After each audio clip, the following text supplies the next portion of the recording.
day, ladies and gentlemen. I am excited to be here. I trust you are also excited to be here.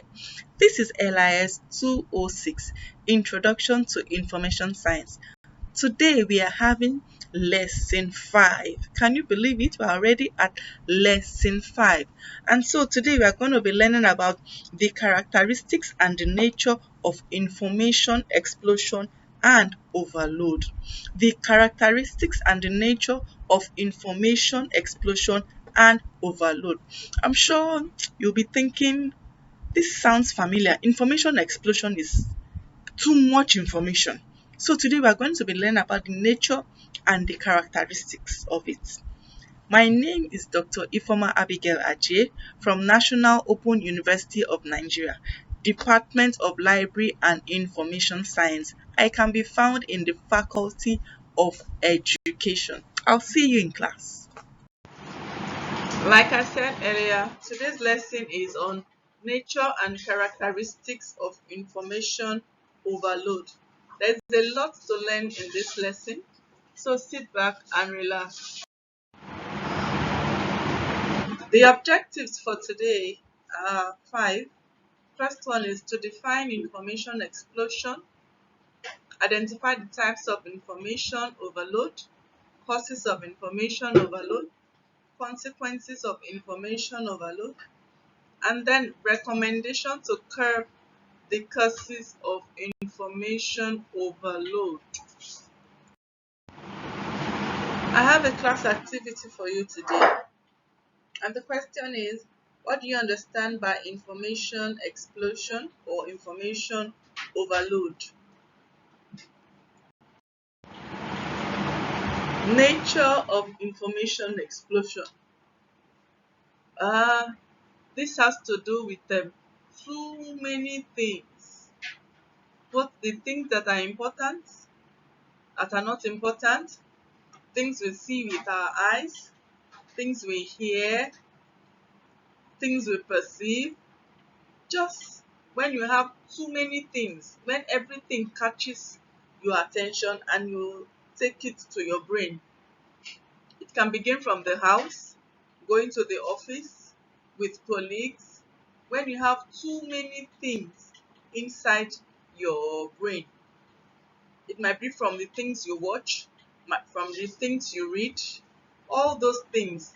Those are what information explosion is all about. Everything that catches your attention. There are two types of information overload. You have the personal overload and then organizational overload. The main difference here is the personal overload is when an individual has too much work on his table, too many things to do in too little time. That is called personal overload. And organizational overload is when an organization has a lot to do and they bombard the staff, and the staff are not able to deliver, because if you have too much to do, definitely one or two things will suffer. So that is organizational overload. And at the end of the day, the goals that the organization set for themselves, they will not be able to achieve it, because the people who are to handle them are being overworked. There are several causes of information overload, but we'll take a look at few. The first one is multiple sources of information. Second one is too much information. When you have too much information, it causes information overload. Third one is difficult to manage information. That is when you don't know how to handle the information you have. It causes information overload. The fourth one is irrelevance or unimportance of information. And then the fifth one to look at is lack of time to understand information. These things cause information overload.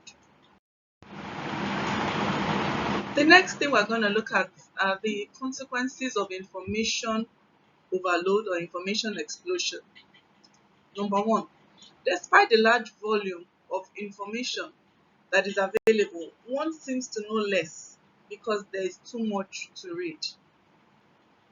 The second one is too much information leads to brain freeze or brain fatigue.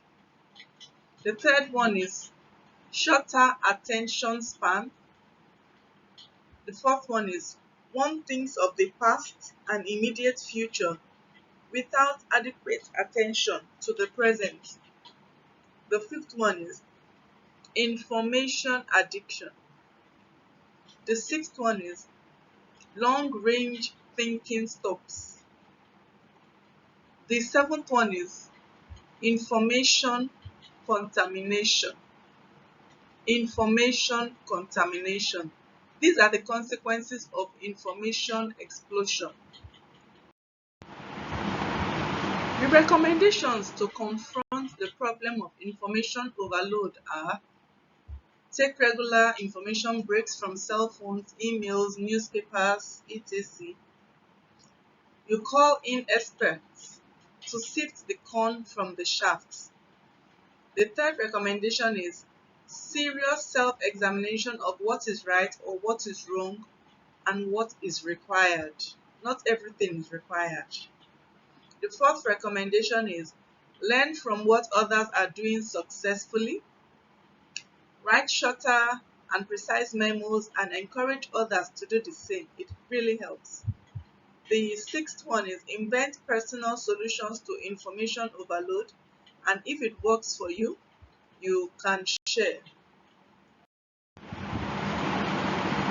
Just before we round up, I have a class activity for you. The question is, what are the major causes of information overload? Kindly send your answers to the email address I'll provide at the end of the class. If you have questions on what we've learned concerning information overload, kindly send your questions to iajie@noun.edu.ng.